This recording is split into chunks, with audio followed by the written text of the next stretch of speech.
예, 반갑습니다. 총신신대원의 배춘섭 교수입니다.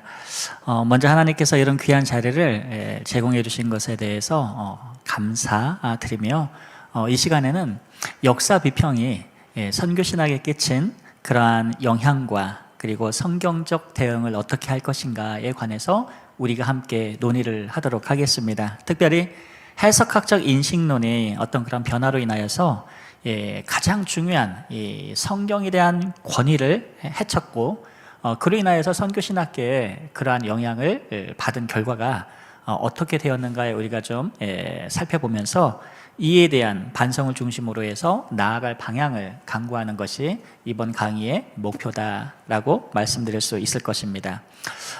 강의에 이제 우리가 들어가기 전에 먼저 우리 계몽주의 이후에 신학의 어떤 그런 해석학적 전환이 있었습니다. 특별히 이제 역사 비평적 성경 해석이 선교 신학에 끼친 그 영향과 그리고 그에 대한 성경적 대응을 이 시간 탐구할 텐데요. historical criticism의 즉 역사적 비평의 가장 큰 특징은 뭐냐면 성경을 하나님의 계시로 우리가 보기보다는 인간 저자의 산물로 이해하면서 본문을 해체하고 그리고 성경의 권위를 상대화하는 그런 해석학적 전제를 지닌 특징을 지니고 있습니다. 자, 이런 해석은 선교의 동의를 당연히 사회윤리적인 실천이나 그리고 종교 간 대화로 전환시키겠죠. 그리고 선교의 정체성과 복음의 총체성을 약화시키는 결과를 가지고 왔을 것입니다.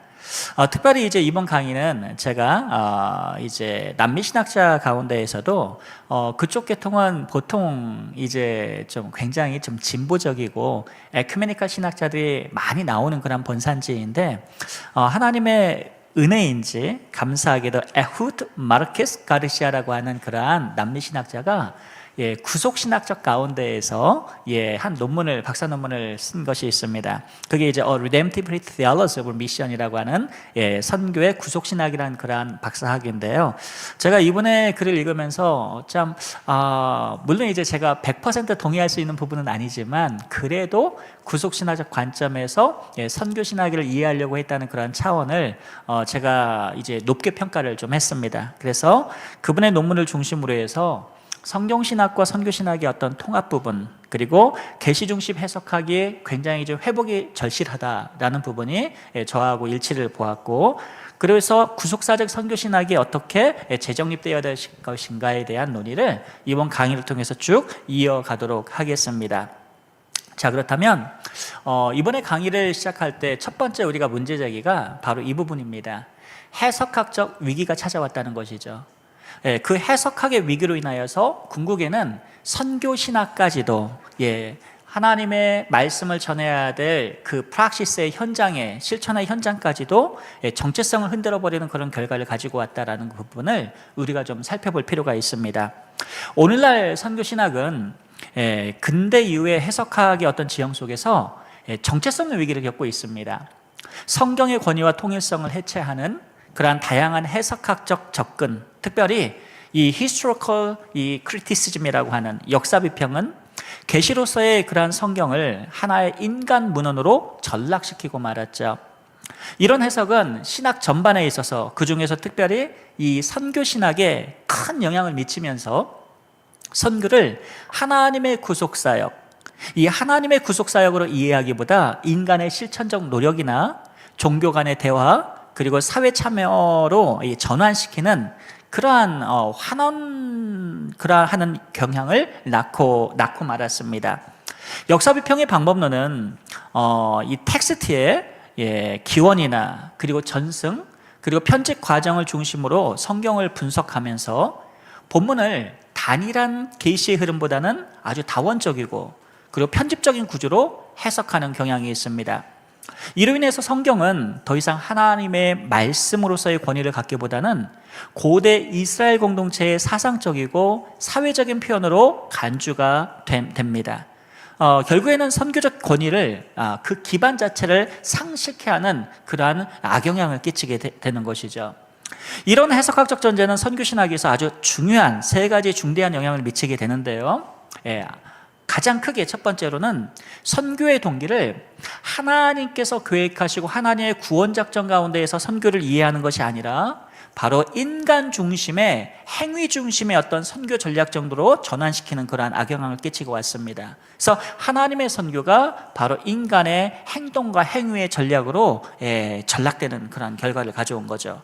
두 번째로는 복음의 진리성, 그 절대적인 복음의 가치를 바로 상대화시키는 그러한 결과도 가지고 왔습니다. 그리고 마지막 세 번째가 교회의 선교적 정체성을 그렇게 함으로써 아주 희석시키는 그러한 결과를 갖고 왔습니다. 따라서 제가 이번 강의를 통해서 제가 집중적으로 이제 논의하고 싶은 부분은 바로 이런 부분입니다. 단순히 이 방법론적인 어떤 그러한 논쟁을 넘어서 교회가 선교의 주체로서 어떻게 하나님의 계시에 응답할 것인가, 그리고 성경에 기초한 선교 신학을 통해서 우리가 어떻게 복음을 증거해야 되는가에 대한 그 신학적 정체성, 소명의 문제를 우리가 다뤄보도록 하겠습니다. 따라서 본 강의는 해석학적 위기에 대한 신학적인 반성과 아울러서 선교의 본질적인 어떤 회복을 위한 이론적 그러한 기초를 제시하는 데 있다라고 말씀드릴 수 있겠습니다. 자, 그러면 우리가 첫 번째 논의해야 될 그러한 섹션은 바로 성경신학과 선교신학의 상호 관계성에 관해서 우리가 좀 살펴볼 필요가 있습니다. 그 중에서도 성경 해석의 그 중요성, 그리고 그 신학적 토대에 대해서 우리가 논의를 해야 되는데요. 첫 번째에 대한 이슈로서 바로 해석학과 신학의 관계를 우리가 면밀히 살펴볼 필요가 있습니다. 기독교 신학은 언제나 해석에서, 즉 해석학에서 출발을 했죠. 우리가 신학의 대상을 인식을 하고 바로 말로 규정하고 그 신학적 진술을 정리하는 이 모든 과정, 그것은 바로 해석학의 결과물이다, 이렇게 말할 수 있습니다.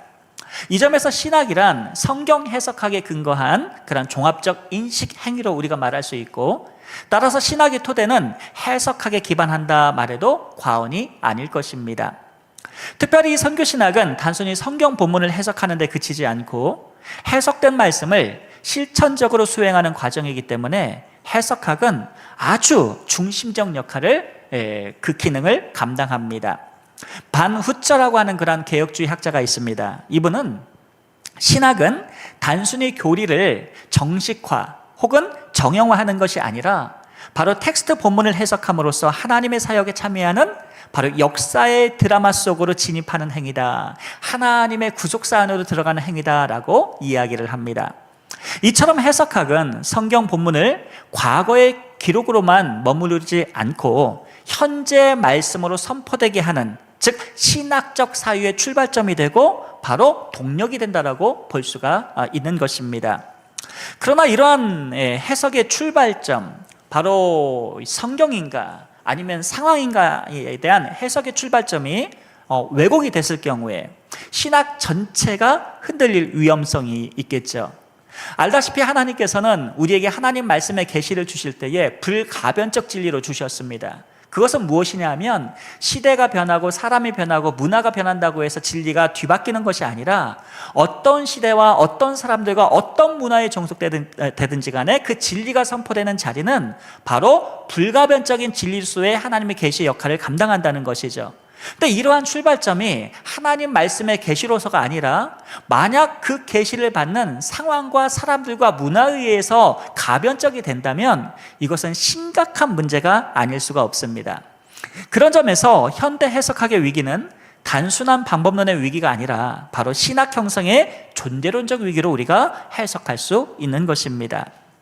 자, 그렇다면 그 다음으로 넘어가서 선교신학에 있어서 그렇다면 해석학이 왜 중요한가라는 것을 우리가 살펴보아야 되겠죠. 선교신학은 하나님의 선교를 성경에 비추어 이해하고 그에 응답하는 교회의 사명을 해석하는 신학으로 말할 수 있습니다. 그러나 오늘날 이 선교신학은 종종 문화인류학, 사회학, 종교학 등의 외부 학문과의 대화에 과도하게 치중한 나머지 그 신학적 토대인 성경 해석의 기초를 소홀히 해왔습니다. 그 결과 선교신학은 하나님의 계시를 선포하는 신학이라기보다 상황을 분석하고 윤리적인 담론을 조정하는 목회 전략이나 실천적 선교 전략으로 축소되는 그러한 위험에 직면하게 되었던 것이죠. 가르시아는 이 점을 지적을 하면서 만약 선교 신학이 성경의 권위로부터 출발하지 않는다면 필연적으로 해석자의 주관성과 상황의 우선성에 굴복하게 될 것이다 라고 언급을 합니다. 가르시아에 따르면 해석학은 단지 성경을 읽는 기술이 아니라 선교신학의 인식론적 구조, 에피스토리컬 그러한 스트럭처에 대한 전체를 결정짓는 그러한 기초와 같다라고 이야기를 합니다. 이 같은 인식은 해석학을 단순히 해석 행위의 방법론으로 이해하는 그러한 전통적 시각을 뛰어넘어서 신학적 정체성을 규정하는 형성적 기반으로 해석한다는 점에서 매우 중요할 것입니다. 자, 그렇다면 우리가 그 다음으로 논의해야 될 것은 무엇이냐면 총체적 해석학에 대한 중요성일 것입니다. 가르시아는 특별히 이 해석학을 hermeneutics as mediation 해서 중개자로서의 그 해석학에 대한 중요성을 논의를 하는데요. 가르시아는 그의 논문인 이 선교의 구속신학에서 해석학의 핵심적 개념으로서 중개로서의 해석학을 제안을 합니다. 그는 해석학이 단순히 해석자가 하나님의 말씀인 이 성경, 즉 본문을 해석을 하고 그 의미를 전달하는 과정으로만 보지는 않았습니다. 오히려 하나님과 세상, 그리고 하나님 계시와 상황, 그리고 본문인 텍스트와 그 본문의 텍스트를 해석하는 해석 공동체를 연결하는 성령의 중개작용이다, 이렇게 해석학을 인식을 했습니다. 이것은 해석학이 선교 신학이 통합적 신학 구성의 핵심이 되어야 된다는 것을 의미하는데요. 가르시아에 따르면 해석은 단순히 텍스트의 이해가 아니라 텍스트를 통한 바로 참여에 있다, 실천적 참여에 있다라고 강조합니다. 다시 말해서 선교적 해석학은 단순한 어떤 정보 습득이 아니라 하나님의 구속 사역에 동참하는 아주 드라마틱한 그런 순종 행위다라고 이해한 것이죠. 따라서 이 선교 신학의 총체적 해석학은 다음과 같은 세 가지 특성을 지니게 됩니다. 한번 보시죠. 첫째는 바로 계시 중심성입니다. Revelational centrality. 계시가 왜 중요하냐면 해석은 하나님의 자발적 계시를 수용하는 청취의 자리가 되어야 된다는 것이죠. 인간이 만들어내는 해석이 아니라 하나님께서 주신 그 주어진 해석으로서의 계시의 중심성을 강조하는 것입니다. 따라서 해석자는 이런 하나님의 계시의 말씀 앞에서 굉장히 겸손한 자세로 존재해야 된다는 것을 의미합니다. 두 번째로는 ecclesial mediation, 바로 공동체 지향성이라는 그러한 특징입니다. 해석은 개인의 영적 직관이나 이성의 산물이 아니라 성령의 인도 아래에서 공동체적인 분별과 순종 속에서 이루어져야 된다는 것인데요. 이것이 교회사를 우리가 통해서 보게 되면 개인의 영적 직관이나 이성적 산물로 만들었을 때에 무수한 많은 그런 이단들이 나왔고, 그리고 심지어는 하나님을 인정하지 않는 그러한 종교의 색채도 나타나게 되었습니다. 그런 점에서 봤을 때에 계시 중심성이면서 공동체의 지향성이라는 것은 굉장히 중요한 그런 부분입니다. 마지막 세 번째는 contextual receptivity라고 하는 문맥, 문화, 상황 수용성을 우리가 특징을 손꼽을 수 있겠는데, 해석은 고정된 자리를 일방적으로 적용하는 것이 아니라 시대와 그리고 상황 속에서 말씀의 갱신적 음성을 청취하고 전유하는 능동적 참여가 되어야 된다라고 말합니다. 이처럼 가르시아는 총체적 해석학을 통해서 역사 비평적 방법이 아니라 역사 비평적 방법을 따르게 되면 자연스럽게 해체적, 성경을 다 해체하는 해체주의적인 경향이 나타나기 때문에 그것을 비판하고 또 다른 대안을, 원래 있었던 하나님 말씀 중심에 대한 그러한 대안을 제시를 합니다. 그는 말하기를 우리는 더 이상 성경을 해체하는 것이 아니라 성경 안으로 참여해야 된다. 그래서 participation, not dissection 이라는 그러한 문구를 강조합니다. 이런 가르시아의 반응을 우리가 생각해 봤을 때에 선교신학의 정체성을 회복하는 아주 핵심적 통찰, 그것은 역시 성경으로 회귀, 그리고 성경으로 백투 바이블로 가야 된다는 그런 계시의 존중성을 우리가 생각해 볼 수 있는 것입니다. 자, 그 다음으로 우리가 논의해야 될 부분들은요, 성경 해석과 선교적 실천이 어떻게 연계되어 있는가를 우리가 좀 살펴볼 필요가 있습니다. 가르시아는 선교를 단순히 교회 외적 활동으로만 보지 않았습니다. 말씀의 성육식전 실현, 바로 incarnational realization으로 우리가 이해를 할 수가 있겠는데요, 성육식적 실현으로 선교를 규정한 것은 컨텍스트 가운데서 선교를 이해하는 것이 아니라 하나님의 계시, 하나님의 말씀을 통해서 선교를 이해해야 된다는 가장 기본적인 핵심 내용입니다. 이런 점에서 해석학은 선교의 시작점이자 선교 신학의 존재론적 근거가 되는 것이죠. 성경은 선교를 위한 단순한 도구로서 사용돼선 아니 됩니다. 성경은 바로 선교 자체의 기반이고 근거이고 궁극적 목표가 되어야 하는 것이죠. 다시 말해서 선교는 성경을 바르게 해석하고 순종하는 과정이 되는 것이고, 해석학은 선교를 향한 성령의 감동과 참여를 열어주는 관문으로 이해해야 합니다.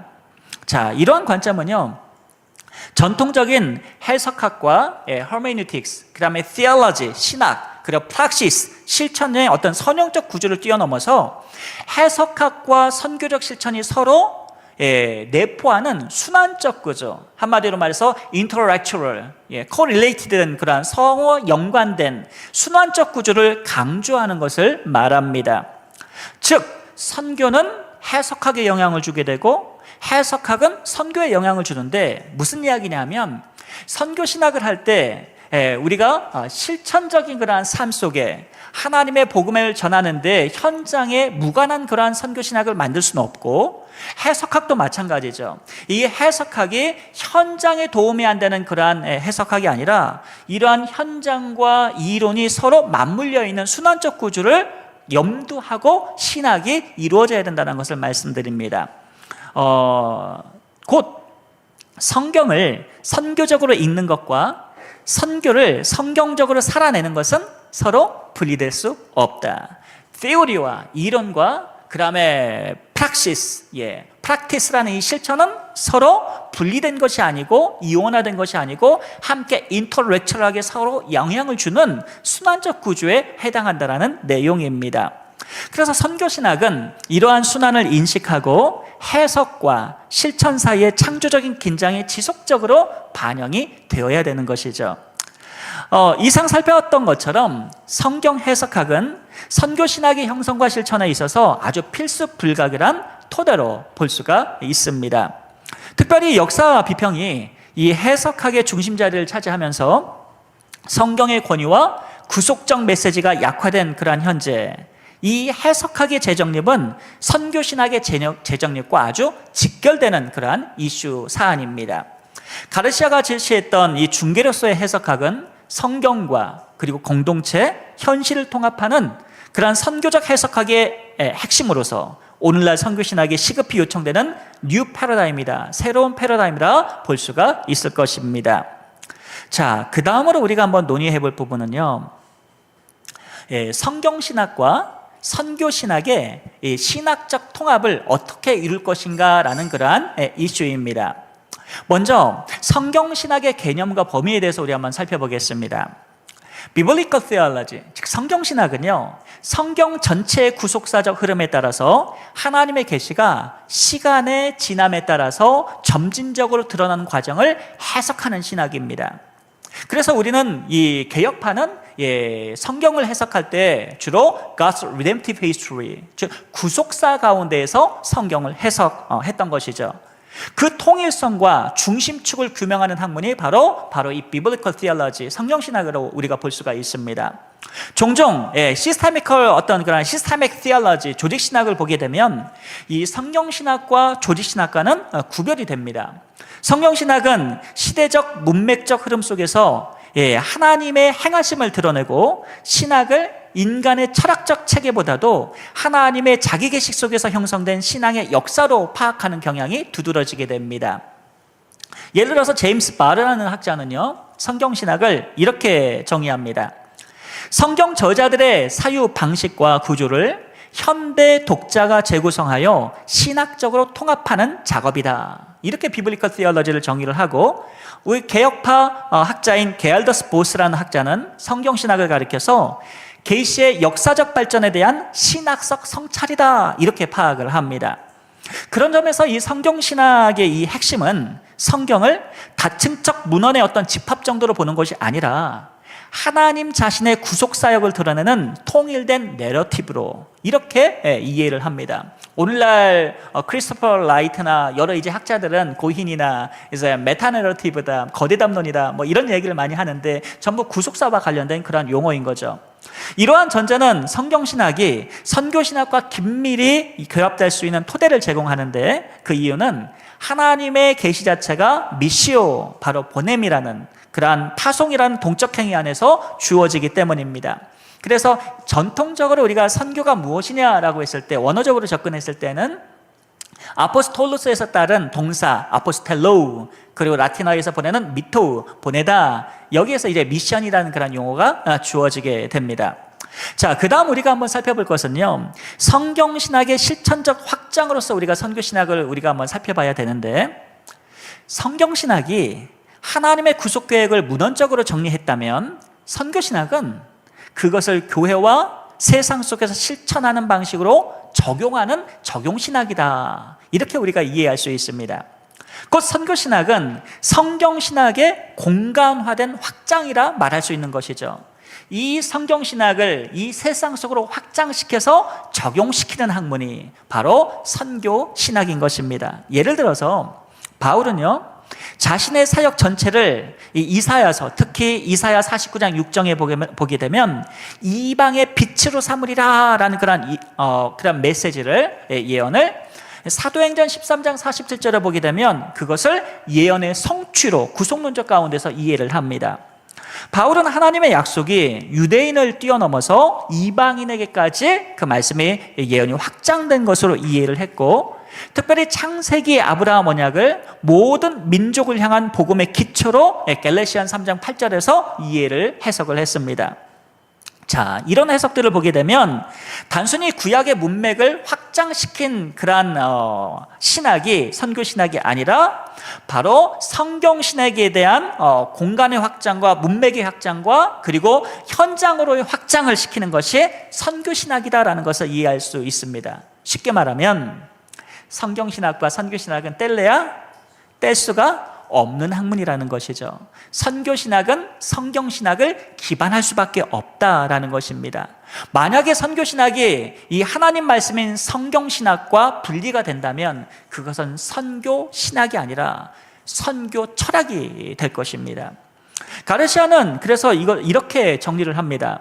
하나님의 구속 역사는 단절된 신학 체계가 아니라 계시와 그리고 그 계시를 선포하는 복음의 선포, 그리고 그 선포를 통한 그 선교의 실천이 통합된 거대한 어떤 구속사적 흐름이다라고 설명을 합니다. 그래서 선교신학은 이러한 하나님의 구속사의 흐름에 실천적으로 참여하는 신학입니다라고 정의를 하는 것이죠. 자, 그렇다면 우리의 고민은 이것입니다. 어떻게 이러한 신학을, 선교신학과 이 성경신학을 통합해야 될 것인가, 이에 대한 제안을 한번 좀 말씀을 드리겠습니다. 가르시아는 선교신학을 단순히 성경신학에 기반한 응용신학으로만 축소시키지는 않습니다. 그는 오히려 선교신학은 성경신학을 갱신하고 재구성하는 대화의 장이 되어야 된다고 주장을 하는데요, 이를 위해서 그는 이 Redemptive Theology of Mission, 즉 선교의 구속신학을 다음에 4가지의 구조로 제안을 합니다. 첫째는 계시적 신학입니다. Revelational Theologing을 해야 되는데, 이런 계시적 신학은 성경을 divine한 어떠한 revelation, 즉 그 신적인 계시로 이해를 해서 해석자의 전제와 한계를 성경의 조명 안에서 성찰해야 된다. 즉 계시가 가장 중요한 부분입니다, 이렇게 말하는 것이죠. 그 다음에 이러한 계시를 기반으로 redemptive practice, 즉 구속적 실천이 다리가 놓여져야 되는데, 이런 하나님의 구속 행위가 실천적 선교 사역 안에서 구현되는 것을 말합니다. 자, 이렇게 하나님의 계시의 바탕에서 구속적 실천이 이루어진 다음에는 바로 세 번째가 신학적 핵심이 무엇이냐입니다. Theological nucleus, 이게 무엇이냐면 성경 전체를 관통하는 그러한 구속사의 중심을 탐색하면서 그 구속사의 중심에 예수 그리스도의 죽으심과 십자가의 죽으심과 부활이 바로 선교의 원천으로 가장 중요한 핵심으로 자리를 놓아줘야 된다라는 것입니다. 마지막 이러한 신학적 핵심 가운데에서 missiological mediation, 선교적 매개가 나타나게 되는데 해석과 적용 사이의 유기적인 어떤 그런 구조 속에서 공동체와 문화, 상황을 고려한 선교 신학적 설계가 주어지게 된다는 것입니다. 이렇게 통합적 구조를 우리가 선교신학 가운데서 세우게 될 때에 우리는 구속사 가운데에서도 현장을 놓치지 않는 그런 하나님 말씀과 현장을 이어주는 그런 통합적 그러한 신학을 제안할 수가 있다라고 보게 됩니다.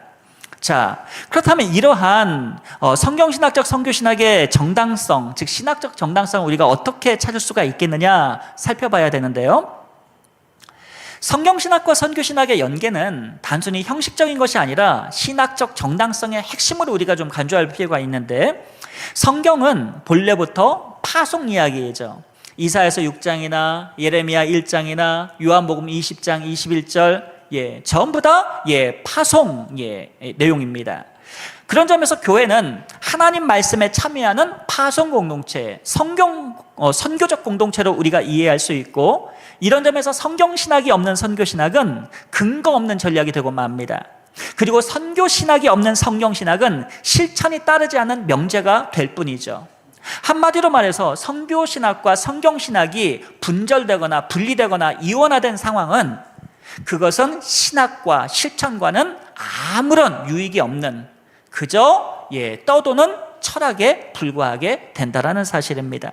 따라서 이러한 양자적인 그러한 신학은 분절될 수 없고, 오늘날처럼 해석학적 위기와 문화적 다원주의 속에서 성경신학과 선교신학의 통합적 구조는 교회의 정체성을 분명히 하고, 그리고 하나님 나라에 대한 사명을 유지하는 그러한 중요한 핵심적인 과제라는 것을 우리는 살펴볼 필요가 있습니다. 자, 그렇다면 그 다음으로 넘어가서 이러한 구속사적 선교와 성경신학의 통일성을 우리가 다시 한번 논구해 봐야 되는데, 성경은 처음부터 끝까지 하나님의 선교 이야기로 되어 있습니다. 창세기 3장 15절에 처음 나타난 여자의 후손, 이 후손은 씨라고 번역이 되는데요, 제라라고 합니다. 제가 요즘 쓰는 책이 이 제라 신학, 즉 언약 신학에 관해서 제가 책을 쓰고 있는데, 아담 언약, 노아 언약, 아브라함 언약, 그 다음에 모세 언약, 다윗 언약, 그리고 예레미야 새 언약까지 하나님께서는 이 후손에 대한, 여인의 후손에 대한 이 신학이 쭉 일괄되게 언약 가운데에서 통일되게 이어지게 됩니다. 그리고 시간이 흘러가면서 그것이 제라가 점점점 더 분명해지게 되죠. 지금 새 언약을 좀 쓰고 있는데, 이 새 언약이 궁극적으로 예수 그리스도의 오심으로 인해서 예언이 성취가 되고, 그리고 이 언약이 예수님의 오심으로 끝난 것이 아니라 교회의 사명으로 주어지게 되어서 여전히 still going on 하고 있다는 것입니다. 언제까지? 요한계시록 7장 9절에 있는 하나님의 백성의 그 마지막 주님 오시는 컨서메이션, 주님의 재림시키기까지 이 선교는 그대로 언약신학은 이어지게 되고, 그리고 예수님께서 재림하시게 되면 더 이상 선교를 하고 싶어도 할 수가 없는 예배의 공동체의 영속성으로 남아지게 됩니다. 그때까지 우리는 선교가 그치지 않는 것이죠. 다시 본론으로 들어와서 이러한 여자의 후손의 약속은 하나님의 구속사의 시작의 기점이 되고, 이것은 곧 열방을 향한 복음의 씨앗이 됩니다. 그리고 아브라함 언약은요, 창세기 12장 1절부터 3절 보게 되면 너를 통해 모든 민족이 복을 받을 것이라는 이 선언을 통해서 선교적 관점을 분명히 드러내게 됩니다. 이런 선교적 흐름은 이스라엘 역사 속에서 선지자들의 외침과 예수 그리스도의 오심과 오순절 성령 강림, 그리고 사도행전의 복음 전파 등으로 이어지게 되면서 요한계시록에서는 모든 민족과 방언과 백성과 나라에서 나온 무리들이 보좌 앞에 서서 하나님을 찬양하는 종말론적 환상 가운데서 요한계시록 7장 9절에서 완성이 됩니다. 이런 성경 전체가 하나님의 선교라는 단일한 구속사적 테라의 존재함을 의미하고요. 가르시아는 이러한 흐름을 가리켜서 성경 중심의 선교신학이다 이렇게 주장을 하는데, 이것은 이미 우리 개혁파 안에서, 구속사 안에서 이미 우리가 언약신학 가운데서 발견되는 그러한 부분들입니다. 자, 성경은요, 그런 점에서 봤을 때 단순히 선교를 지시하는 문헌이 아니라 성경의 말씀 자체가, 하나님의 구속사 자체가, 그 언약 자체가 선교의 이야기이고, 성경을 읽는 일은 그 선교적 사건에 참여하는 것이라고 우리가 말할 수 있을 것입니다. 자, 그렇다면 오늘 강의의 꽃이라고 할 수 있는 역사 비평과 선교 신학의 그런 관계성에 대해서 우리가 한번 살펴봤습니다. 성경 보겠습니다. 이 성경 신학과 선교 신학의 그 관계성의 중요성을 우리가 지금 논의를 했는데, 이 성경 해석학 부분에 있어서 그 해석학이 역사 비평이 들어옴으로 말미암아 성경 해석학의 인식론적 전환이 발생하고 말았습니다. 자, 그렇다면 역사 비평이 도대체 뭐냐? 라는 것을 우리가 살펴보지 않을 수 없는데요. 역사 비평에 대해서 한번 정의를 드리겠습니다. Historical criticism, 즉 역사 비평은요, 성경을 문헌적 기원과 편집사, 그리고 사회적 배경과 저자의 의도 등을 밝히기 위해서 문서 비평, 텍스트 크리티시즘이나 양식 비평, 폼 크리티시즘이나 아니면 편집 비평, 리렉션 크리티시즘이나 아니면 문헌 비평, 문학 비평과 같은 리터러리 크리티시즘과 같은 다양한 그런 방법론을 통합한 분석적 해석학이라 이렇게 말할 수 있습니다. 그 중심 목적은 본문의 찌쨘레벤이라고 하는 바로 최초 의미를 복원하는 데 목적이겠죠. 그래서 성경 본문을요, 초자연적인 계시로 보지 않고 고대 종교 공동체의 산물로 취급하는 그런 경향이 나타납니다.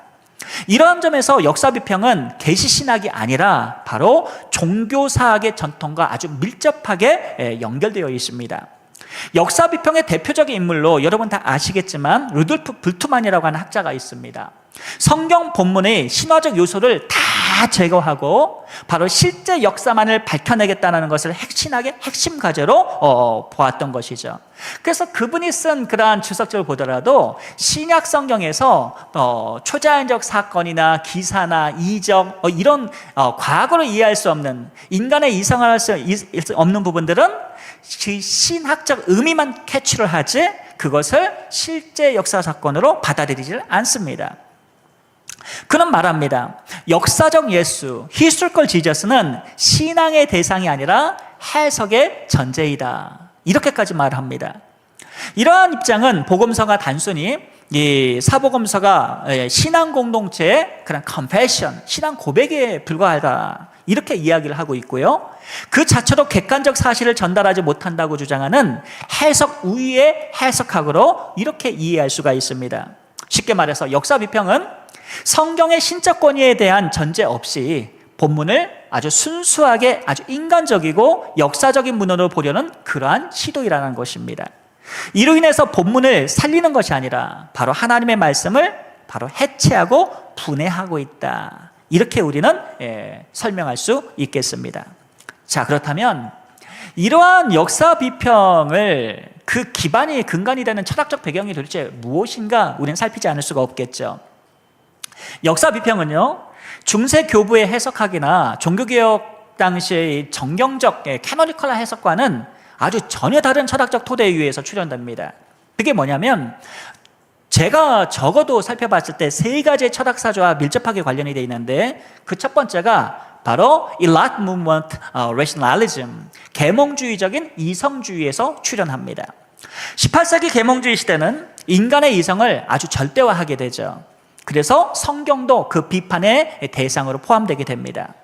데카르트의 이 회의주의, 스피노자의 신비주의 비판, 그리고 라이프니츠와 칸트의 인신론적 전환 같은 이런 모든 그러한 철학은요, 성경을 초자연적 계시가 아니라 인간 이성의 범주 안에서 판단해야 될 단순히 인간 문헌 정도로 간주해버리게 됩니다. 엄청난 사건이었죠.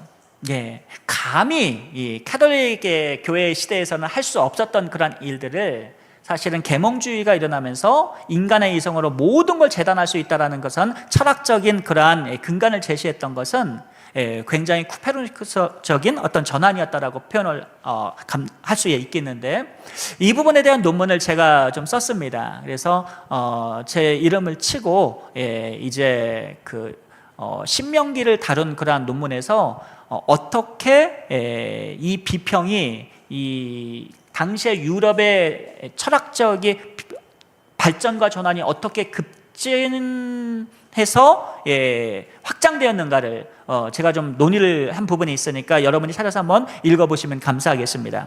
자, 두 번째로 역사 비평의 철학적 배경의 두 번째는 실증주의 역사관입니다. Historicism and Positivism 부분인데, 19세기 후반에 들어서 레오폴드 폰 랑케라는 학자가 있습니다.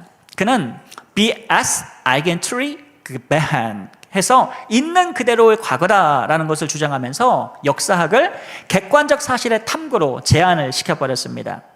이러한 영향 아래 이 성경도 고고학적인 자료 그리고 문헌사적인 증거에 불과하고 비교 종교학적인 분석을 통해서 사실 여부를 판단하는 그냥 단순한 대상으로 전락시켜버리고 맙니다.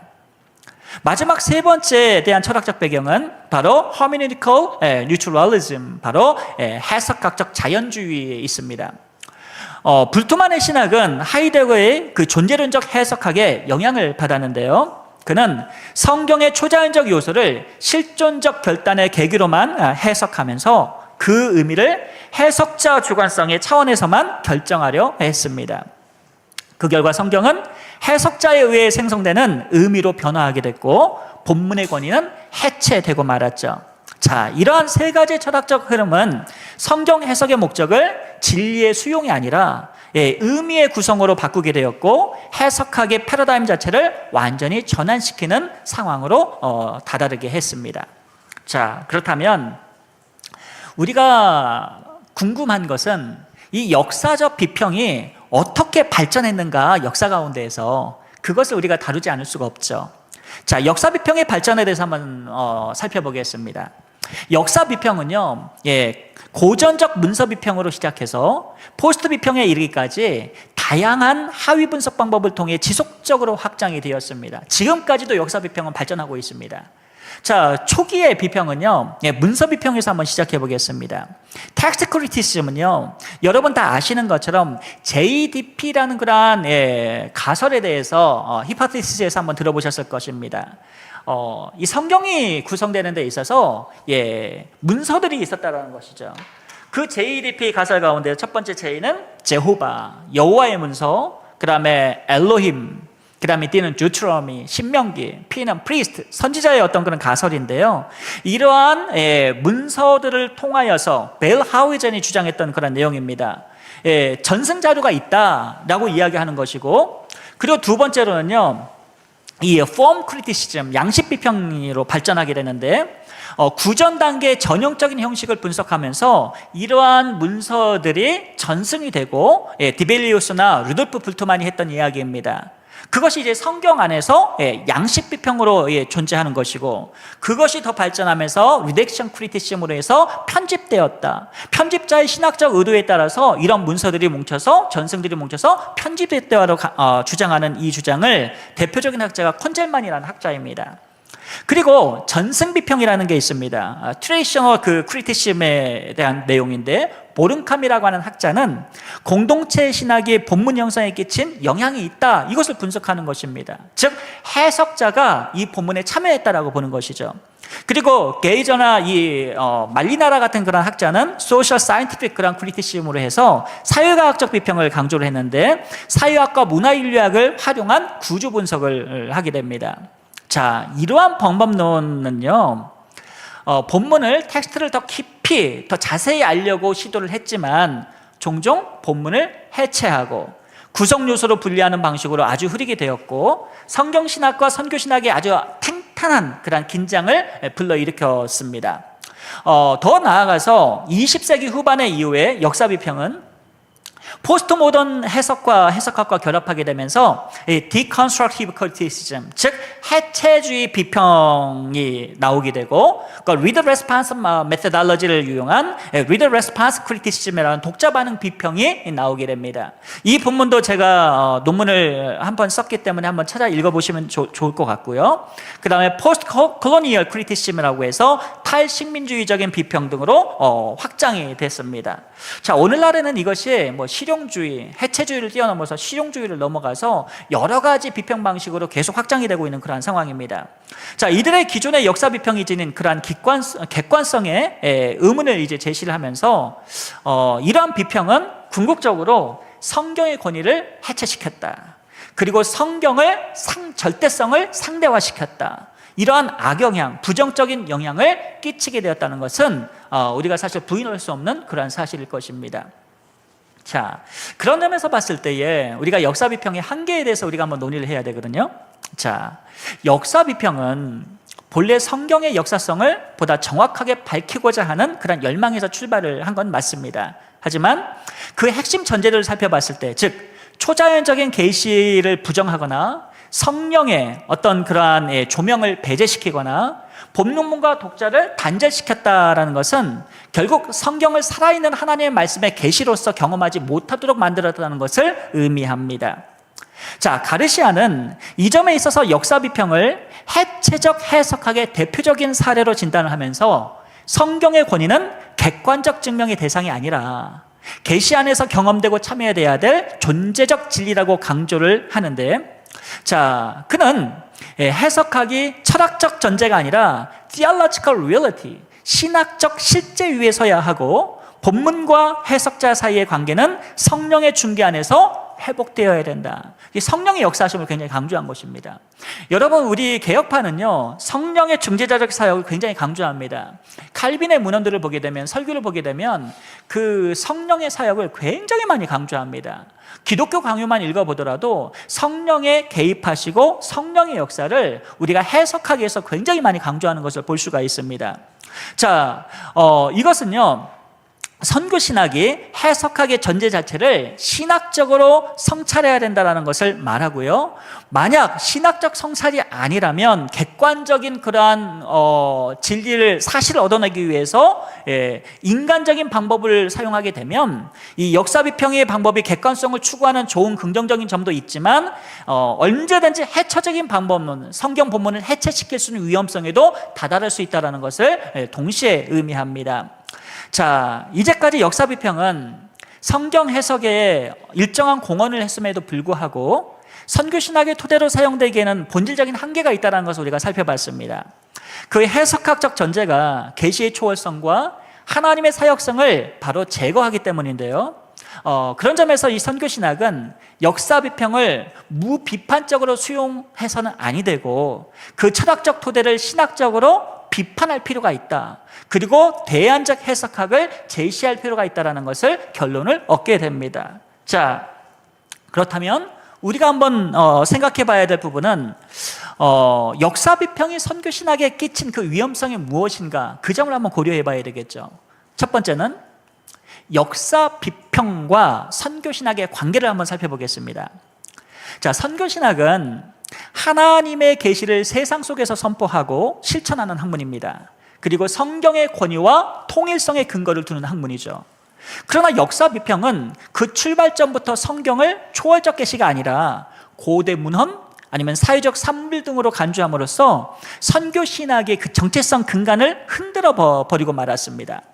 성경이 더 이상 하나님 말씀이 아니라 인간의 경험으로 이해가 될 때에 선교의 동기와 선교의 내용과 선교하는 전략의 방식 모두가 다 다시 한번 성찰해야 되는, 재정립해야 되는 그런 요구를 받게 되는 것이죠. 이런 점에서 데이빗 보시는 선교신학 형성에 있어서 역사 비평이 이 결정적 이정표였다, 이렇게 평가를 합니다. 그러면서 역사 비평의 부작용에 대해서 그는 이렇게 경고를 합니다. 역사 비평은 복음의 절대성과 영소성을 상대화함으로써 선교신학을 상황적 분석의 지점에만 묶어두려는 경향을 보였습니다. 이렇게 말합니다. 그의 말은 선교가 더 이상 하나님 중심의 구속사로서가 아니라 특정 특정 공동체의 인식적 틀, 그 사람들의 문화적 구조에 따라서 해석하고 조정되는 그러한 가변적인 것이 되고 말았다라고 그 위험성을 지적한 것이죠. 자, 두 번째는요, 역사 비평이 그렇다면 선교신학에 끼친 그 위험성, 악, 영향이 무엇인가? 세 가지를 한번 손꼽아 볼 수가 있겠는데요. 현재까지 역사 비평 발전으로 인해서 선교신학에 끼친 폐해는 다음과 같이 제기될 수 있습니다. 첫째, 선교의 동기를 해체시킵니다. 전통적인 그러한 선교의 동기는요, 삼위일체 되신 하나님께서 그 내적 사랑, 펠리쿠시스에서 성부와 성자와 성령의 그 은혜와 사랑이, 하나님의 영화로움이 흘러넘쳐서 그 하나님의 그 생명력 있는 영화로움이 흘러가는 곳마다 생명이 죽은 것들이 다 살아나게 되고, 죄 가운데에서 하나님의 영화로움을 하며 구원이 나타난 역사가 일어나게 되는데, 이러한 세상에 대한 구속적 열정의 근거에서 우리가 선교의 동인을 우리가 발견했다면, 그러나 이 역사 비평은요, 성경의 내러티브를 분절시키고 구속사적 연속성을 약화시켰잖아요.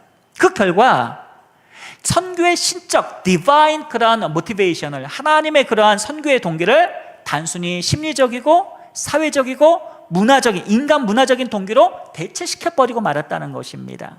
엄청난 사건이죠.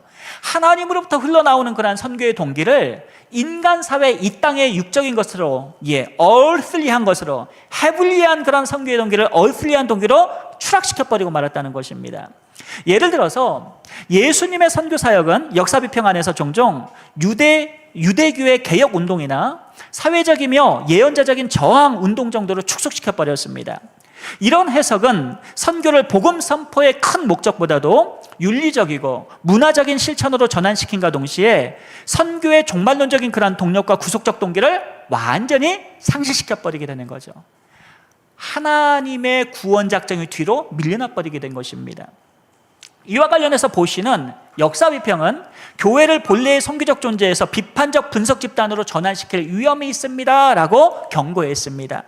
자, 두 번째는요, 성경의 권위를 상대화시켰죠.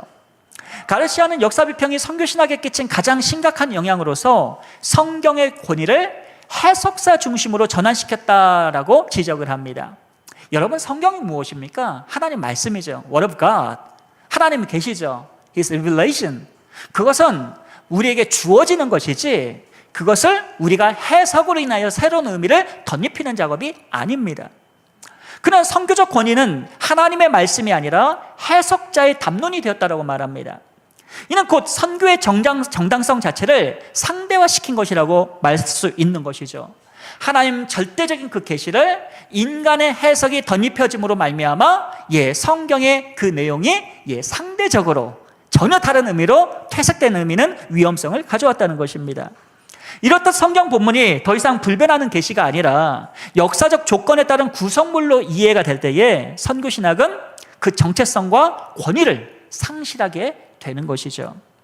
특히 다원주의 사회 속에서는 성경이 진리의 선포가 아니라 하나의 종교적 관점으로 축소되는 그런 경향이 나타납니다. 이미 우리는 경험하고 있죠. 포스트 모던 시대에 영화나 문학이나 철학이나 모든 면에서 하나의 그러한 종교적 관점으로 기독교가 비춰지는 것을 우리는 부인하지 못합니다. 선교는 설득이나 증거가 아닌 대화와 공존의 수단으로 이 전락될 위험성이 존재한다는 것입니다. 자, 세 번째는 바로 해석 공동체의 혼란성에 있습니다. 역사 비평은 본문의 객관성을 추구하는 척하면서 실제로는 해석의 주도권을 전문적인 학자와 지적인 엘리트에게만 부여합니다. 이거는요, 카톨릭 신학으로 회귀하는 것입니다. 개혁파의 신학이 아닌 것이죠. 개혁파의 신학은요, 성경을 모든 사람이 읽게 하고 모든 사람이 성경을 읽고 깨닫게 만드는 그런 교회의 해석권을 주었습니다. 근데 마치 소위 몇 명의 소수의 엘라이트들만 이 성경을 딱 부여잡고 해석의 주도권을 단순히 이 지적인 그러한 학자와 엘리트에만 부여한다는 것은 그 카톨릭 교회에서 했던 그 행동을 똑같이 번복하고 있는 그런 상황이 되어버렸습니다. 한마디로 말해서 해석 공동체를, 교회를 주변화시켜버리는 거죠. 개혁파가 바로 이 해석의 그러한 공동체로서 교회에게, 교회의 선교에 큰 의미를 두었다면, 이제 이 역사 비평은 교회를 그냥 저 가장자리로 마지널 그런 라인으로 몰아붙여버린 것입니다. 성령의 조명을 통한 신앙 공동체의 직감과 그 다음에 전통을, 개혁파의 전통을 완전히 무시하게 만든 상황이 되어버렸습니다. 가르시아는 이를 가리켜서 해석의 탈영성화다, despiritualization of interpretation, 이렇게 비판을 했는데요, 교회가 하나님 말씀의 수용자가 아니라 단순히 분석 결과를 소비하는 독자 공동체로 전락하고 말았다, 이런 표현을 쓰고 있습니다. 이로 인해서 선교 현장에서 성경은 더 이상 살아있는 말씀이 아니라 고대 비평학자들의 견해가 집약된 문헌으로 간주가 되고 실천적, 즉 선교할 수 있는 실천 동력을 상실하게 되었다, 이렇게 그 위험성을 제시를 합니다. 자, 그렇다면 이런 제시가, 이런 위험성이 실제 우리 선교의 개통에 있어서, 실제 사역에 있어서 증명할 수 있는 사례가 있는가, 우리가 살펴봐야 되겠죠. 그래서 이번에 대한 논의는 역사 비평을 수용한 다음에 이 선교신학이 위축된 사례에 대해서 제가 잠시 말씀을 드리겠습니다. 실천적으로도 이 역사 비평의 영향은 선교신학의 아주 내적인 그러한 위축을 가져왔는데요, 여러분 잘 아시는 것처럼 WCC, 세계교회협의회의 20세기 중반 이후의 선교신학은 역사 비평과 문화 비평을 문학 비평을 전면적으로 수용하게 됩니다. 그러면서 전통적인 복음 선포보다는 그 주장이, 선교신학의 주장이 어느 쪽으로 스트림으로 흐르게 되었습니까? 아시다시피 정치적인 해방과 구조적인 정의와 종교 간 그러한 대화와 다원주의 종교다원주의를 거기에 초점을 맞추게 되었습니다. 이는 분명히 유의미한 그런 학문적인 확장으로 볼 수도 있겠지만, 그러나 복음 그 자체에 대한 그러한 훼손, 절대성을 상대화시킨 그러한 위험성, 그리스도의 중심성은 뒷전으로 물려나고 인간의 어떤 그런 문화만, 상황이 더 드러나게 되는 그 위험성을 우리는 부인할 수가 없습니다. 한스 퀸이나 클로드 제프레아 같은 학자들은요, 역사 비평의 관점에서 보편적 종교의 구조를 강조하면서 선교를 이렇게 말합니다. 예수 그리스도의 중심에서 하나님 중심으로 확장해야 된다, 기독론을 축소시키고요, 종교론적으로 한번 얘기해보자, 이런 얘기를 많이 했다라는 얘기죠. 그러나 이런 과정에서 선교신학은 더 이상 성경의 독특한 메시지와 정체성을 유지하지 못하게 됐다, 이렇게 우리가 평가할 수 있을 것입니다. 자, 이상 살핀 것처럼 역사 비평은 성경 탐구를 위한 해석적 도구였지만 그 철학적 전제가 선교신학에 무비판적으로 수용될 때에 다음에 세 가지 위기를 맞이하게 됩니다. 첫째, 선교의 동기가 해체가 된다. 둘째, 성경의 권위가 약화가 된다, 상대화되는 거죠. 마지막 세 번째, 해석 공동체인 교회가 약화가 되고 붕괴가 될 가능성이 있다, 이렇게 우리가 생각해 볼 수 있을 것입니다. 자, 그렇다면 그 다음 오늘 강의의 두 번째 꽃이라고 할 수 있는 성경 권위의 회복에 관해서, 그리고 구속적 선교신학에 대한 대응에 관해서, 해석학적 대응에 대해서 우리가 논의를 해보겠습니다. 역사 비평의 기저에 깔린 그러한 실증주의나 계몽주의, 이성주의, 그리고 이 해체주의적인 전제들은 성경을 초월적 계시가 아니라 인간 문화로 환원시키는 결과를 발생시켰습니다. 이런 흐름은 단지 해석학의 문제로 그치지 않고, 그리고 선교신학의 근본적인 정체성과 동기를 약화시켰는데요, 성경이 하나님의 구속적 선교의 선언으로 갖는 그러한 권위가 상대화되었고, 그로 인해서 선교 자체가 하나님의 주권적 사역이 아니라 인간 중심의 문화적 대화나 종교 간 그러한 조정의 문제로 축소되었습니다. 이런 이슈는 바로 성경 권위의 중요성과 구속적 선교신학이라는 해석학적 대응의 심층적 고찰을 요구하는데, 가장 첫 번째 회복이 되어야 될 건 무엇이냐면, 이런 역사 비평에 대한 그러한 해학 가운데 성경의 권위는 어떠한 일이 있어도 회복이 되어야 된다, 이건 우리가 놓칠 수 없는 부분이라는 것입니다. 성경은 해석의 대상이 아니라 선포의 주체이신 하나님의 계시로 받아들여야 된다는 것이죠.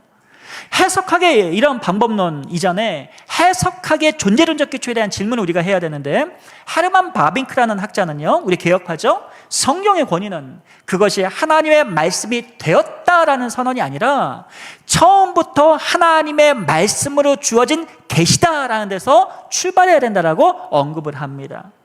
우리 종종 이러잖아요. 하나님의 말씀이 있는데 그것이 내게 경험됐을 때만 하나님 말씀으로 받아들일 수 있습니까? 그렇지 않죠.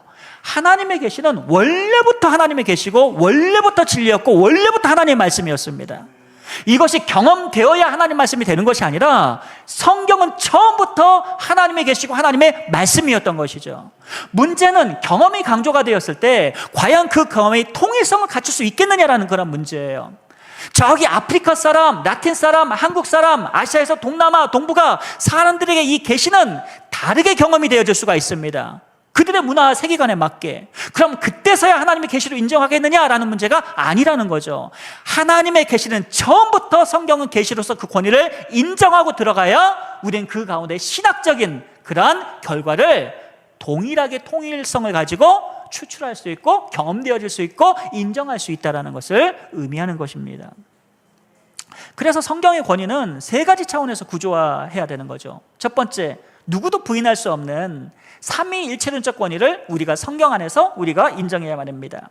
성경은 단순히 기록된 문서가 아니라 성부의 계획과 성자 하나님의 실현과 성령 하나님의 적용을 담고 있는 삼위일체적인 하나님의 redemptive 어떤 behavior, 구속적 행위의 산물이다.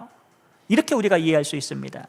따라서 해석은 삼위 하나님의 자기 계시에 대한 신적인 응답이 되고, 해석자는 이 계시의 장엄함 앞에서, 하나님의 계시 앞에서 무릎 꿇는 존재로 겸비해야 된다는 것을 말합니다.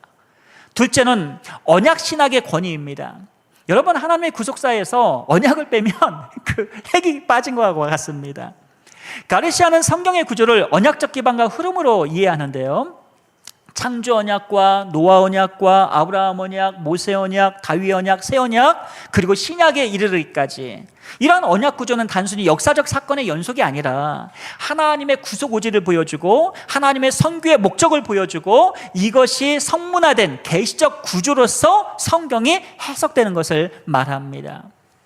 그래서 제가 이제 지금 하나님의 구속사 가운데에서 이 언약 중심으로 제가 책을 지금 저술을 하고 있는데, 선교신학적 관점에서 이걸 창세기부터 계시까지 쫙 보여주었을 때에 그 가운데 나타난 구속사의 중요성, 언약의 중요성, 그리고 현재까지 실현이 되고 그리고 교회의 선교에 대한 중요성이 자연스럽게 강조가 됩니다. 오늘날 에큐메니컬 학자들은요, 그 미시오 데이, 하나님의 선교를 바로 미시오 에클레시오룸, 교회의 선교하고 분리하는 경향이 주로 나타나게 됩니다. 이렇게 되었을 때 나타나는 현상은 굉장히 무시무시한 결과가 나타납니다. 하나님의 선교는요, 그 구속사 가운데서 교회를, 예수님이 이 땅에 오셨고 교회를 남기신 것은 하나님의 선교에 당연히 교회가 그 안에 중심이 되고, 그리고 교회를 통해서 하나님께서 그 구속 과정을 이어가신다는 것을 우리는 성경을 통해서 너무나도 분명하게 그것을 찾아볼 수가 있습니다. 근데 이것이 텍스트를 새롭게 역사 비평 그 후예들, 그 발전되는 그런 다른 그런 비평들에 의해서 이것이 무시되거나 이것이 희석되게 됐을 때에는 이런 하나님의 그러한 구원이 이상한 철학적 방향으로 다르게 신학화될 수 있는 위험성이 나타난다. 얼마든지 우리는 살펴볼 수 있는 것이죠. 자, 그런 점에서 성경은 하나님의 언약 문서이고, 이에 대한 그러한 교회의 순종은, 하나님 택한 백성의 순종은 선택할 부분이 아니라 바로 하나님의 관계에 있어서 아주 본질적인 부분이다라는 것을 우리가 생각해 볼 수가 있습니다. 자, 세 번째 성경의 권위에 있어서 캐리그마적 수행의 권위입니다. 성경은 단순히 의미를 해석하는 텍스트가 아니라 그 자체가 변화를 일으키는 선포적 사건입니다. 이 점에 있어서 칼바르트는 또 가르시아와 함께 하나님은 말씀하시는 하나님이다, 그리고 성경은 그 말씀이 일어나는 공간이다라고 봤는데, 역사 비평의 분석 중심의 텍스트 이와는 조금 다른 면모가 있음을 볼 수가 있습니다. 자, 그 다음으로 우리가 좀 생각해 볼 부분은요, 구속신학을 이루는 그럼 네 가지의 축이 무엇이냐, 그걸 잘 구성해야 되거든요. 그리고 이 부분에 있어서 파괴나 혼란이 있으면 안 될 것입니다. 그래서 가르시아는 해석학적 위기를 돌파하기 위해서 Redemptive History, Theology, 구속신학을 4개의 축으로 제시를 했어요. 그걸 제가 한번 제안을 드리겠습니다. 첫 번째는 바로 계시적 신학화입니다. 모든 신학과 해석의 출발점은 인간의 인식에서 출발할 수 없고 문화적 구조에서 출발할 수 없고 바로 하나님의 자기 계시에 있다라는 점입니다. 그래서 해석학을 텍스트의 분석이 아니라 계시 앞에서 경건한 수용이 필요하다, 이렇게 우리가 생각해 볼 수 있습니다. 이러한 가르시아의 해석학은 칼빈의 성령의 조명과도 아주 밀접하게 닿아 있는 부분입니다. 성경은 해석자의 지적 통제로 길들여지는 것이 아니라 바로 성령 안에서 열리는 인식적 사건인 거죠. 하나님께서 성경을 읽을 때 개입하시고 성령께서 그에게 조명하셔서 성령의 감동으로 성경이 기록된 것처럼 성령의 감동으로 해석자로 하여금 깨닫게 만드신다는 것입니다. 중요한 부분이에요. 두 번째는 구속적 실천입니다.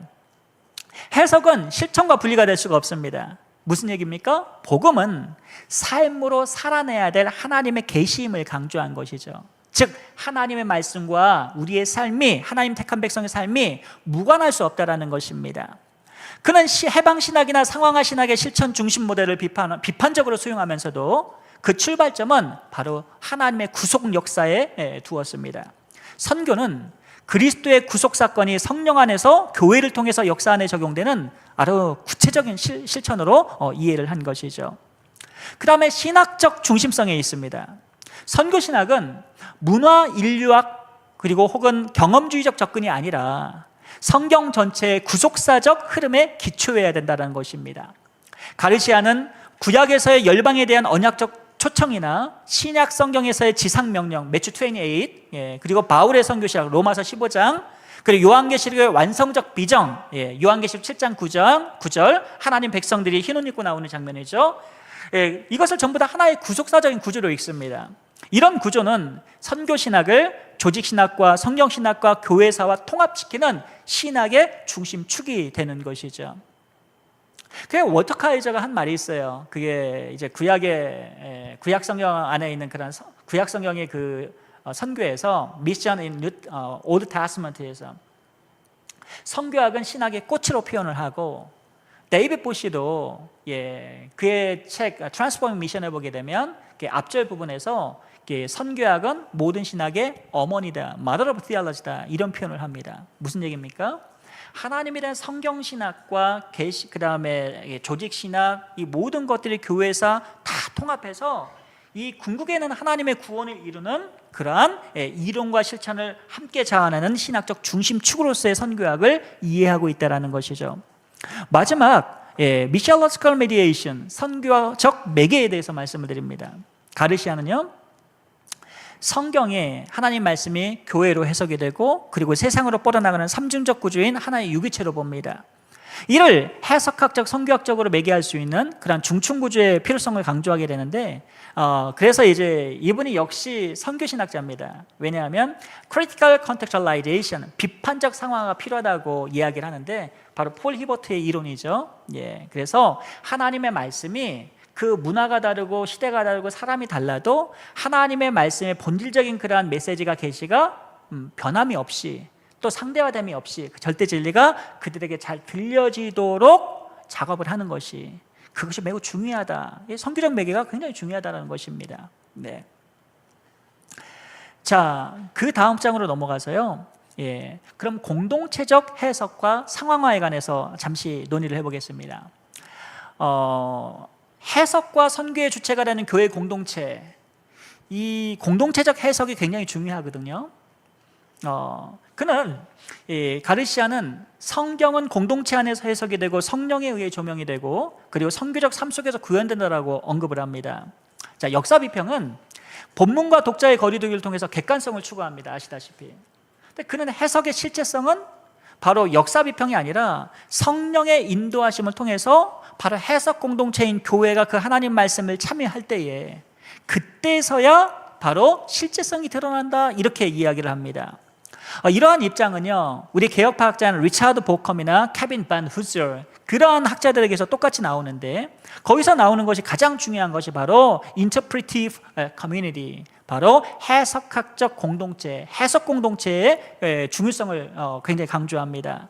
이런 해석 공동체가 단순히 복음을 수용자가 아니라 해석적 실천자, 그걸 해석하고 실천해내는 하나님 백성으로서 사명을 수행해야 된다는 그러한 시사를 분명히 밝히는 것이죠. 그런데 이런 해석학적 공동체는 문화와의 대화 가능성을 완전히 부정하지 못합니다. 알다시피. 그럼에도 불구하고 이 상황화는 선교에서 굉장히 중요하고요. 앤드류 월스라고 하는 학자, 그리고 라민 산네라고 하는 학자는 복음의 번역 가능성을 인정하면서도 모든 문화적인 해석은 계시된 말씀에 의해 비판받아야 한다라고 강조합니다. 자, 이 점에 있어서 우리가 지금까지 논의를 했는데, 역사 비평과 해방 신학이 문화의 어떤 자율성과 현실의 우위를 지나치게 강조하게 됨으로써 그 결과 어떻게 나타나느냐, 결과가 복음의 초월성과 선교의 절대성을 약화시켰다. 이 점 우리가 부인할 수 없다라는 것입니다. 현실로도 그렇고. 따라서 복음은 모든 문화를 향해 번역될 수는 있지만 그 문화들을 번역시키는 힘으로 작동해야 되는 것이 우리가 또 떠안고 있는 과제입니다. 그러므로 이것은 신적 동기인 선교를 우리가 이해해야 되고, 성령의 조명하심과 그리고 간섭하심, 그러면서 해석 공동체인 교회의 중요성, 이 모든 부분들이 바로 선교에서 매우 중요하게 작용된다는 것을 우리는 살펴볼 수가 있습니다. 자, 이처럼 하나님의 구속적 선교 신학은 단순히 텍스트 우선주의라는 해석 방법으로만 정의될 수는 없습니다. 오히려 통합적 구조를 필요하는데, 우리가 오늘 강의를 통해서 첫 번째 논의했던 것은 뭐냐면, 성경신학과 선교신학은 분리될 수 없다, 이원화될 수 없다, 그리고 둘은 뗄래야 뗄 수 없는 관계다라는 걸 설명을 드렸습니다.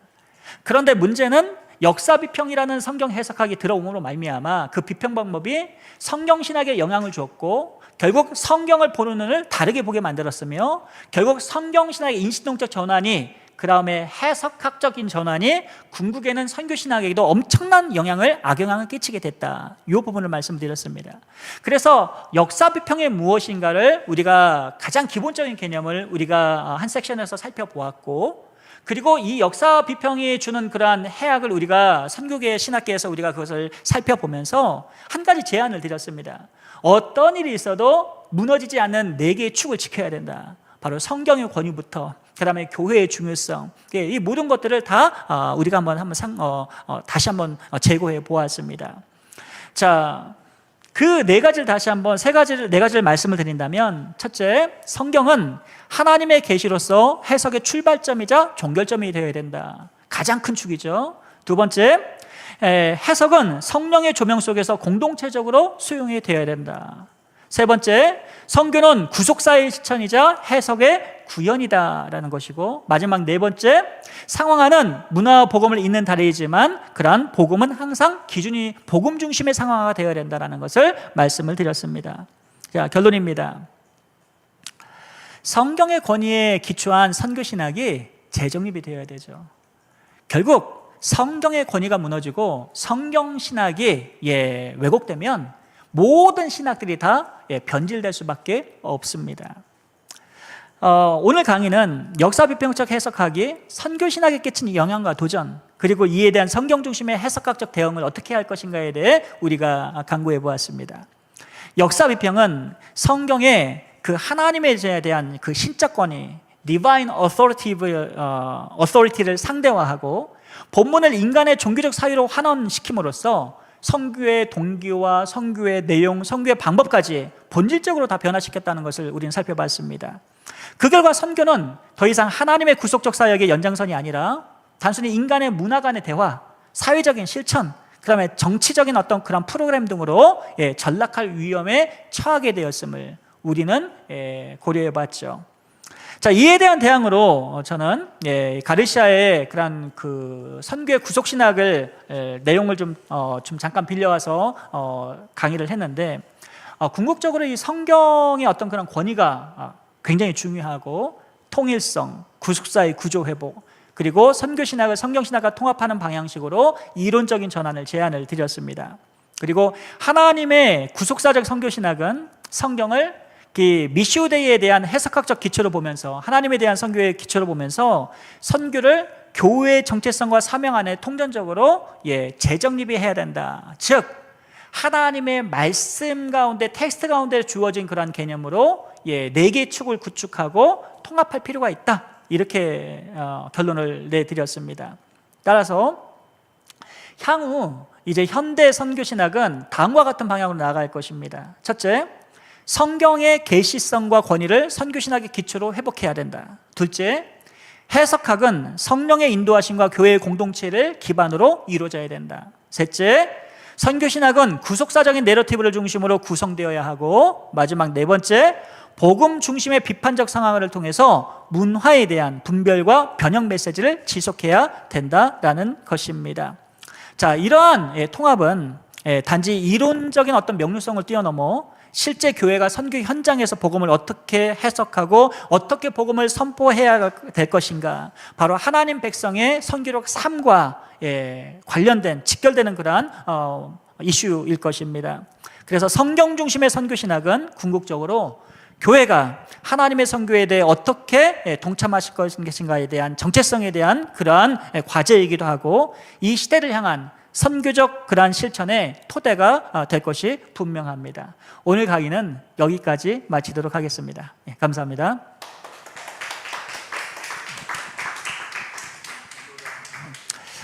하나님 감사드립니다. 오늘 역사 비평이 선교신학에 끼친 그런 악영향과, 그리고 어떻게 우리가 이것을 하나님 말씀의 계시 가운데에서 네 가지 상실하지 않아야 될 그 축을 단단히 세우고, 그리고 향후 하나님 말씀 가운데서 우리가 선교를, 신학과 그 실천을 감당해야 되는지 방향성과 그 뜻을 보여주심을 감사드립니다.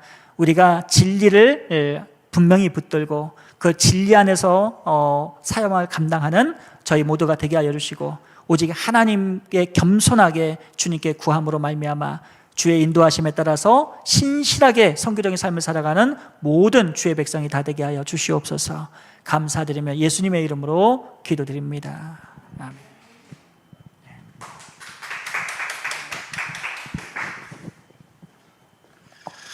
네, 오늘 우리 배춘섭 교수님께서 선교학 분야에서 그 역사 비평이 가지는 그런 해학을 선교신학자로서 잘 정리해 주셨고요.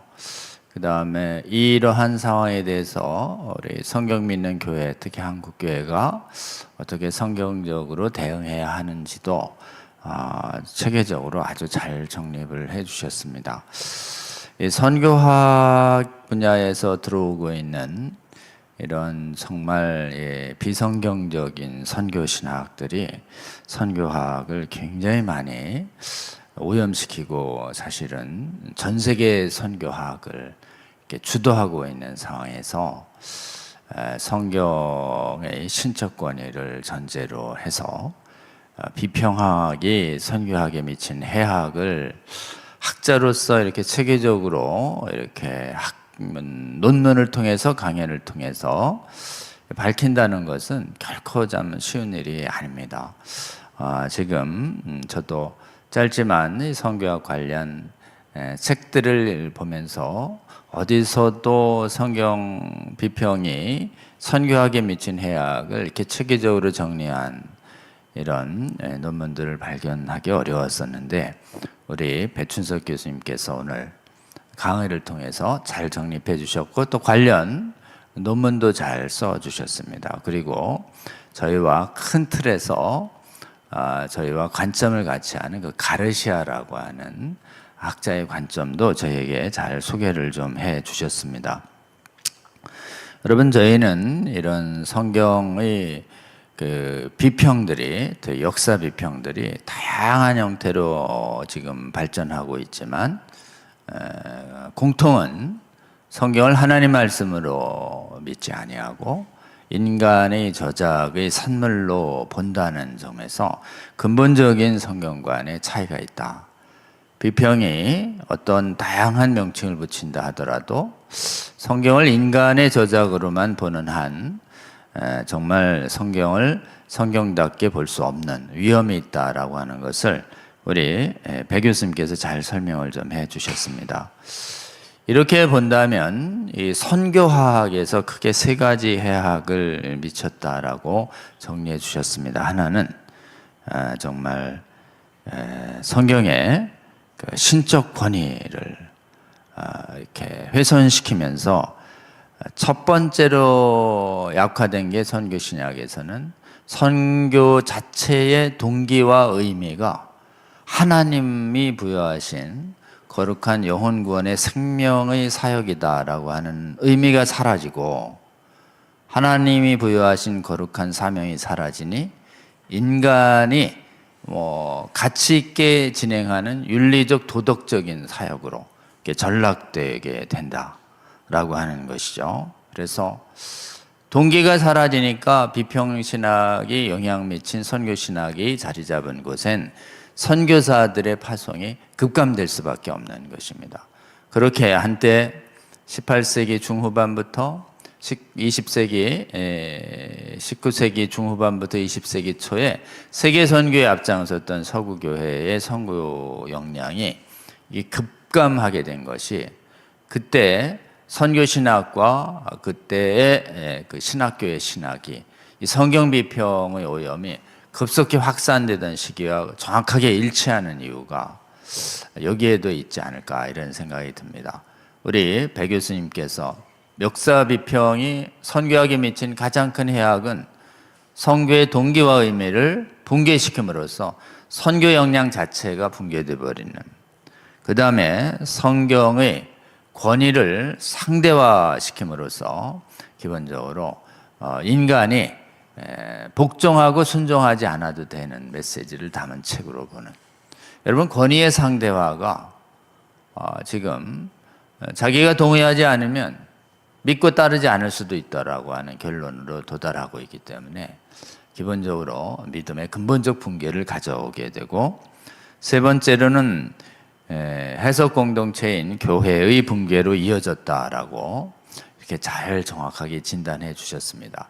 배 교수님께서 정리하신 역사비평 선교신학에 미친 해악, 선교의 동기와 의미 붕괴하고 성경의 신적 권위를 상대화하고 교회 공동체, 선교 공동체를 이렇게 붕괴시켰다. 그래서 이 큰 해악의 뿌리가 역사비평으로부터 시작했다. 역사비평의 이 해석학에서 시작해서 실천적인 이런 선교신학까지 영향을 미쳤다라고 아주 정확하게 진단을 좀 해 주셨습니다.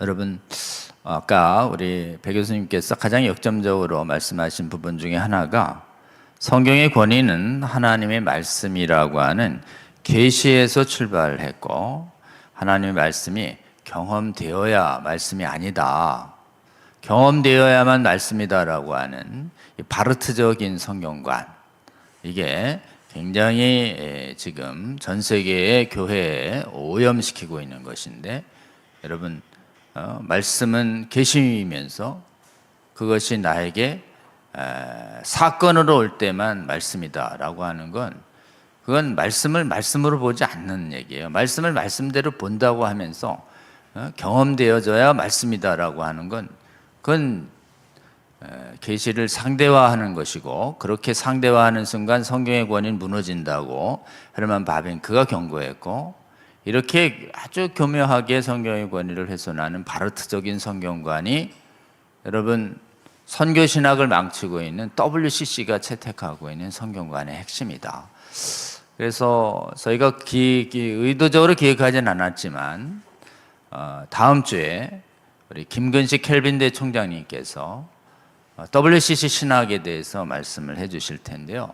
WCC 신학의 그 주제는, 핵심은 사실은 선교신학입니다. 그래서 오늘 배춘석 교수님의 강의를 잘 듣고 이어서 우리 김근수 총장님의 강의를 들으신다면 아주 큰 도움이 될 것이다, 이런 생각을 좀 해봅니다. 우리 배 교수님께서 결론적으로 내주신 게 있습니다. 정말 성경적으로 대응하려면 첫 번째는 성경의 신적 권위를 회복하고 이것을 가장 최초의 출발점에 둬야 한다. 그러니까 성경의 신적 권위를 전제해야 한다.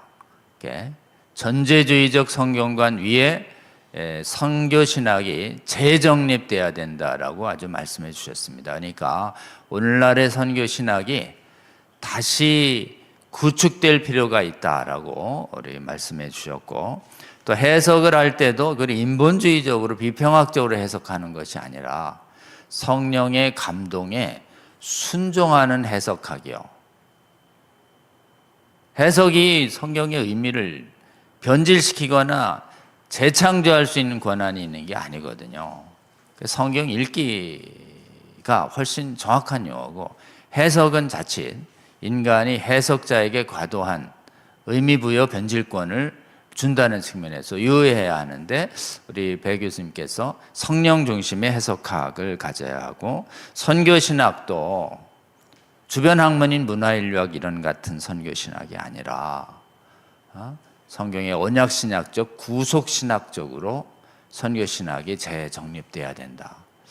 그래서 선교학 관련 교과서 중에 언약과 구속사의 의미가 전혀 없는, 그냥 문화인류학적인 접근만 하고 리더십 접근하는 그런 선교학 책이 얼마나 많은지 모릅니다. 교회 성장에 관심이 있는, 이거를 우리 배 교수님께서는 구속 언약신학적인 선교신학이 되어야 한다고 말씀해 주셨고, 상황화 얘기가 참 많은데요, 상황화 때문에 복음을 의미를 맞춰야 한다고 얘기해서 상황을 내세워서 복음의 의미를 변질시키려고 하는 시도에 대해서 비판적 상황화라고 해서 복음이 상황을 변화시키도록 해야 한다라는 말씀으로도 아주 잘 말씀해 주셨습니다.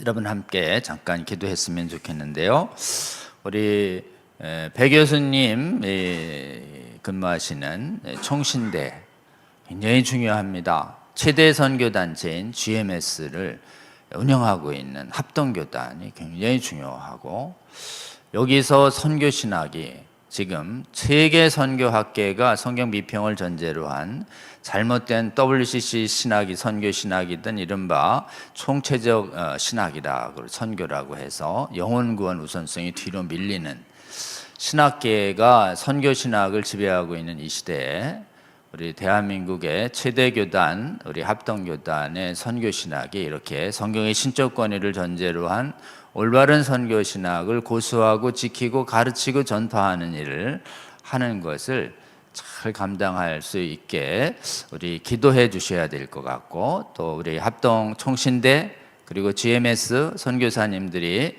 세상에 난무한 비성경적인 선교 신학과 실무에 오염되지 않는 올바른 영혼 구원의 성경적인 방법에 충실한 선교사님들 선교 신학, 선교 실무하는 중심이 돼서 세계에서 비평신학에 오염돼가고 변질시켜가는 세계 많은 교회들을 굳건하게 세우도록 하고 회복시키는 데 도움이 되는 우리 합동교단의 우리 선교신학회에서 또 한국의 장로교단들도 잘 섬겨주시고, 타교단들이 있습니다. 감리교단, 성결교단, 순복음 여러 가지 침례교단의 선교학 부분도 잘 섬기는 사역 잘 할 수 있도록 우리 배 교수님 사역 위에 하나님께서 함께하여 주시고, 또 우리 총신교단의 선교신학을 하나님 잘 지켜주시고, 또 세계 각 교파와 교단의 성경적인 선교의 회복을 잘 돕는 우리 신학교 될 수 있게 해달라고 우리 주여 한번 부르고 기도하고, 여러분 감동 오시는 대로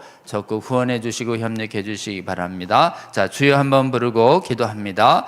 주여, 하나님 오늘 동수역 강의를 통해서 주님 오늘날의 선교신학이 얼마나 비평에 의해서 하나님 왜곡되고 변질되었는지 알게 하여 주시고, 하나님 세계의 선교신학이 역사비평신학에 의해서 얼마나 심각하게 오염되고 왜곡되었는지 하나님 오늘 이 강의를 통해서 밝히 드러내어 알려주시니 감사합니다.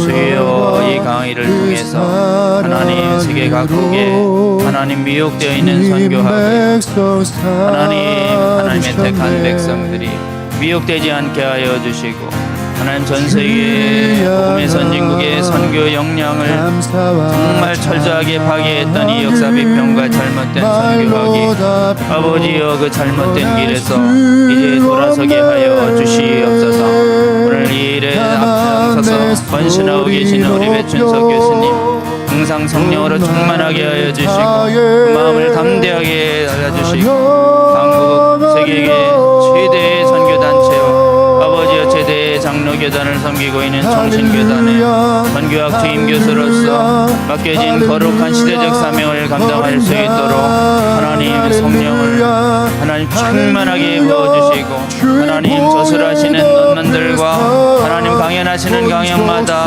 하나님 성령께서 함께해 주셔서 강연을 듣는 자마다 잘못된 선교학의 미혹으로부터 돌이킬 수 있도록 주여 도와주시옵소서.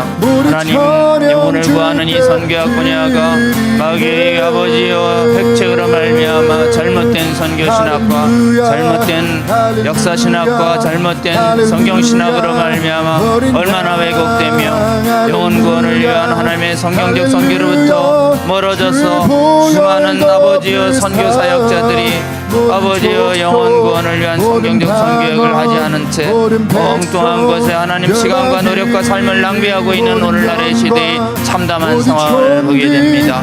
주여 하나님 이를 돌이키게 하여 주시옵소서.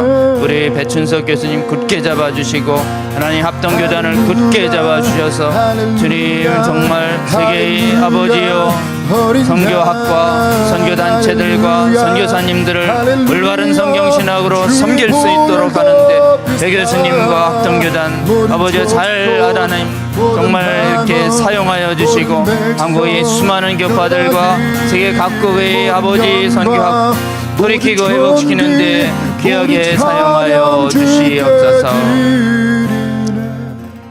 예수 그리스도의 이름으로 기도합나이다. 아멘. 다음 한번 또 광고 드리겠습니다. 우리 성수협에 이제 출범해서 매번 이렇게 정기 강론을 한 지가 한 1년째 돼가고 있습니다.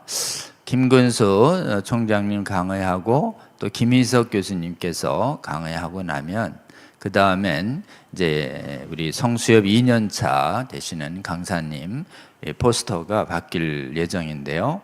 원래 우리 배춘석 교수님이 2년차 강사님으로 예정돼 있었는데 사정상 이렇게 앞당겨서 이렇게 강의를 하게 됐습니다. 그런데 2년차 강의 포스터에는 우리 배춘석 교수님 포스터가 계속 게재될 것입니다.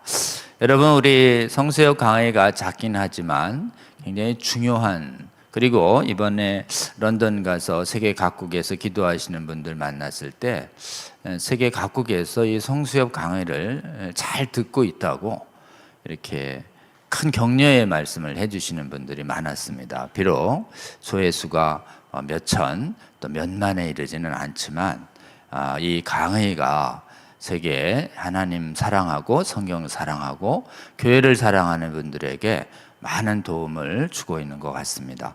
여러분 이 강의에 또 감동되시는 대로 여러분이 섬기시는 교회의 유튜브 채널에도 계속 올려주시고 또 여러분이 교제하고 있는 믿음의 이 동역자들에게도 적극 권장을 해주셔서 오늘날 성경의 신적 권위를 위협하는 수많은 외부의 학문들과 교회 내부의 거짓 신학으로부터 우리 믿음을 오염당하지 않고 잘 지켜내는 데 사용될 수 있도록 우리 성수협 강의 공유 운동에 여러분 적극 참여해 주시고 관심 있으시면 여기 있는 전화번호로 연락 주시면 저희 간사님들이 강의 동영상을 여러분 채널에 공유하는 걸 도와드리도록 이렇게 하겠습니다. 그리고 2년 차에 우리 성수협 정기 강론을 위해서도 여러분 적극적으로 기도해 주시고 동참해 주시며 좋은 강사님 있으시면 또 저희 업무폰으로 연락을 해 주셔서 정말 성경의 신적 권위를 지켜내고 올바른 믿음과 신앙을 확장시키는 데 좋은 강사님들 이렇게 교회 내에 알려주실 수 있도록 연락해 주시길 바랍니다. 다음으로요. 우리 매주 지금 말씀하신 것처럼 성경을 바로 읽기, 해석학 분야에서 지금 거짓된 이런 신학들과 교리들이 지금 교회를 미혹시키고 있기 때문에 성경에 비평과 대적하는 성경의 신적 권위를 전제로 해서 예수님이 가르쳐 주신 대로, 교회의 역사가 가르쳐 주신 대로 성경을 바로 읽어가는 성경 순종 성경 읽기 저희 매주 제공하고 있습니다. 오늘도 6시 반부터 제공할 텐데요. 지금 창세기 읽기 진행하고 있습니다. 그리스도와 함께하는 영생 구원의 복음 전파를 위한 성도들의 전쟁과 승리, 결국은 선교적 관점에서 보면 그리스도와 함께하는 선교할 때 하나님께서 성도들에게 기대하시는 전쟁과 기대하시는 승리가 있다. 이 부분 우리 창세기부터 하나님께서 말씀해 주시고 계신다는 부분을 여러분 함께 좀 나누고자 하고요.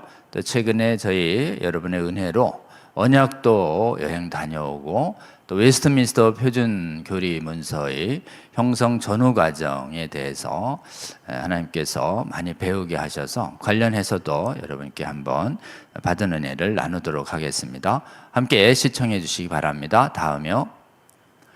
네, 다음 주에 예고해 드린 대로 우리 김근수 총장님 WCC 신학 비판에 대해서 켈빈대 총장님이시고 전에 현재 미주 총신대 총장님이십니다. 우리 신약학 아주 권위자로서 정말 이렇게 성경의 신적 권위를 강조해 오신 신학계의 굉장히 원로이십니다. 이분께서 아마 이번에 WCC 신학 비판이라는 주제로 여러분에게 귀한 강의 제공해 주실 것입니다. 성수협 창립식에도 오셔서 이것이 이 운동이 아주 필요하다고 역설해 주시고 격려해 주셨던 귀한 한국교회 지금 신학자님이십니다. 여러분 다음 주 강의를 위해서도 기대해 주시고 꼭 동참해 주시기 바랍니다. 다음이요. 네, 오늘 43회 성수협 창립일 거의 1주년의 즈음에서 아마 제가 기억하기로는 한국에서 역사비평이 선교신학에 가져온 해악을 이렇게 공적으로 또 글적으로 논문과 강연을 통해서 거의 처음으로 말씀해 주신 우리 배춘섭 교수님의 귀한 강의를 제공할 수 있게 돼서 감사를 드립니다. 여러분 이 강의 조금 성도님들이 듣기에는 약간 낯선 학문적 용어들이 적지 않지만 여러분 다시 한번 좀 천천히 들어보시면 무슨 의미인지 또 이해하실 수 있게 되고 또 이 선교학 분야가 굉장히 중요하다. WCC나 로잔이나 다 선교학을 중심으로 모인 세계적인 교회 단체인데 이 단체들이 정말 우려스러운 내용들이 많이 들어가 있는 것이 다 이 선교학 문제일 수 있다. 이런 부분들 관련해서 우리 배 교수님의 강의를 잘 들어주시고 세계 선교학계가 가야 할 바른 방향을 제시해 주신 이 강의를 널리 이렇게 잘 공유해 주시고 전파해 주시면 좋겠습니다. 긴 시간 여러분 함께 해주신 여러분 감사드립니다. 그러면 우리는 또 다음 주에 뵙겠습니다. 고맙습니다.